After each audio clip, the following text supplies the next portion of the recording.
morning, traders. Welcome to the TMT Stock Market Strategy video for Tuesday, December 29th. Getting closer to that year end. A couple more days left of trading. It's going to get quieter and quieter. And again, we keep saying thin to win. What I mean by that is that we are looking for a low volume trading, which usually pushes the market up. Path of least resistance is higher.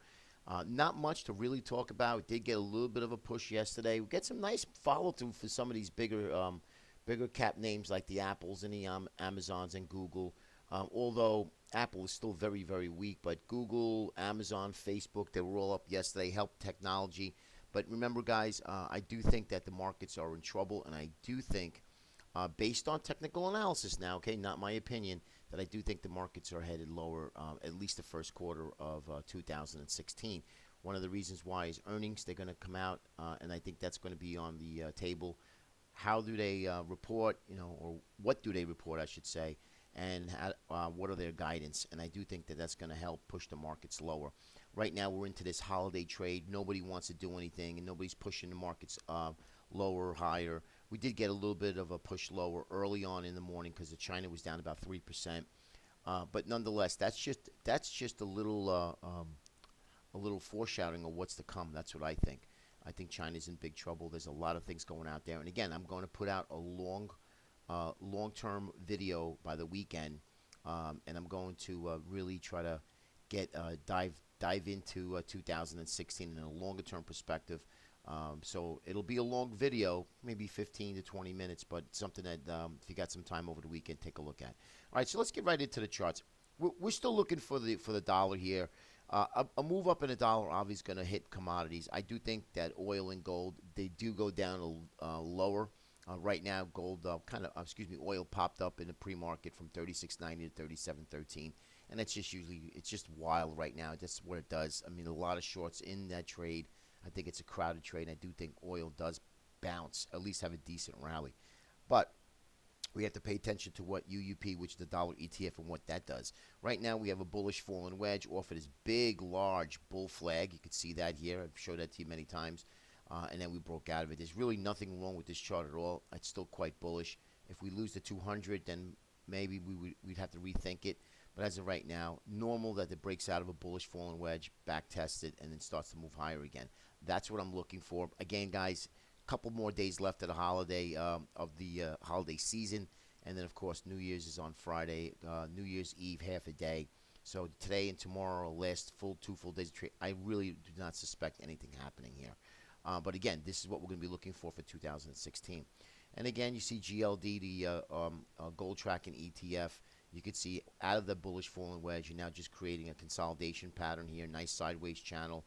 And really, the bottom line is it's going to be really simple. And I mentioned this yesterday. Either we break out or break down. And really, that's what's going to happen. Let the market decide, okay, which way it wants to go. And we look for that next back test and we move higher. Or that reverse and then we move lower again, creating that bear flag and or that bull flag, okay? So we really don't know which way this is going to go. And that's going to be based on the dollar again. That's the bottom line. I'm not going to say, hey, we're going to go higher from here, because we have no clue right now. We're just going sideways. We're just trending sideways. So something that I just want you guys to be aware of, not to take any positions here. I think, here's the line in the sand is that 100. You get that 100 break lower, you're going to get a big flush. Lots of stops below this. And once that thing flushes, it always overshoots, okay? The one thing that you want to watch that I do not have on the chart here, which I'll show you over the weekend, is palladium. Palladium usually moves much quicker and faster and moves first before gold. If palladium moves higher and you see gold start to move along with it and palladium can get some traction, then I think you're going to see gold really start to move up higher here. And I think gold's going to shine. I think gold 2016 is going to be a good year for gold, okay? Now let's take a look at crude oil. Crude oil, bullish fallen wedge, again, back testing it. And I mentioned this here a couple weeks back. I don't think that crude oil has bottomed as of yet. Look for the back test, and let's see if we get a flush below 10.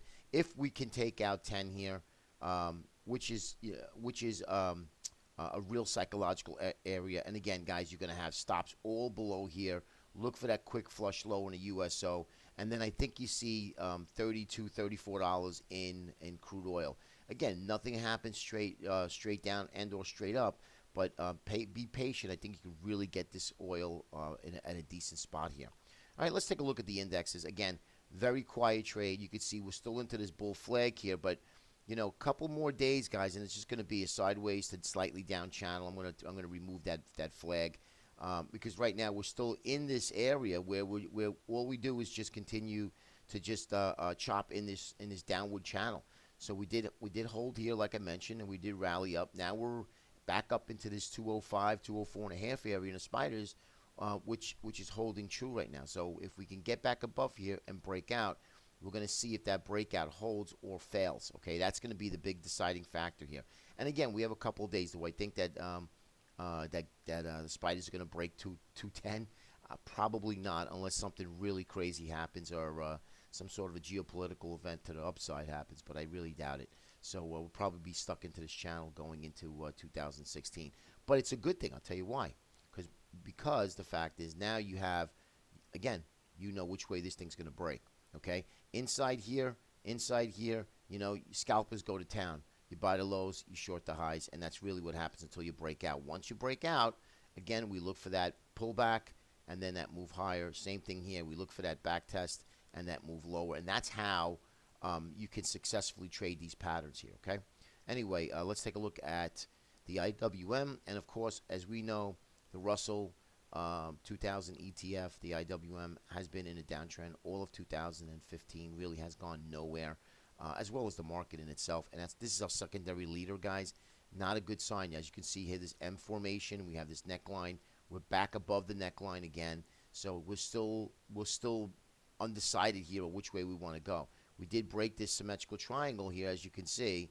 So now it's going to be a deciding factor of which direction it wants to go. To me, as you can see, I think the IWM Russell is headed lower.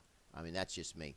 We have a bear flag, and we're moving lower. A break below this gets down to the next leg, which would probably be this area here, this low here. So pay attention. Remember, there's going to be a lot of hurry up and wait the next 2 days, and even going into next week. Still a lot of big players. They take off next week. So I do think this week and next week, or at least middle of next week, will generally be slow. But then I do think that you're going to see a big uptick in volatility and volume come back into the market. And then that's when we start to look at which way this market is headed. Really exciting stuff here, guys. All right, the transports, our first and deemed our leader of all of our indices for way back when. And you can see here another bear flag, okay? Not a good sign. If the transports in a Russell do not pick up and start leading, the markets are going to go nowhere. Yeah, you'll have your 20-point rally in the ES and your 30-point rally, but it will not go anywhere, guys, until this market starts to pick up. If anything, it's going to put some downside pressure. And, of course, with earnings, which I don't think they're going to be great, I think that's going to help move markets lower, which I do think it's healthy because it's going to give us a good correction that we need and a healthy correction that we need for this market. I think that we did top, personally, in 2015, somewhere between April and May. I think that we formed the top here. Again, I will put that in a long-term video this weekend. Again, diamonds here. You can see here, M formation. Did not break the neckline. Still holding true to that 50 and that 200. But again, guys, really going nowhere. And it's kind of going to be a hurry up and wait and see mode here. And as you can see, the Qs held up relatively well. And again, that is because of the top 10 performers of the Qs, the Apples, the Facebooks, the Googles, the Gileads. You got to be careful with that, okay? Don't let a few stocks look at, technology's strong and we're going to go higher here, okay? Just be careful with that is what I'm saying. Have a great day, everybody, and we'll speak to you tomorrow. Take care.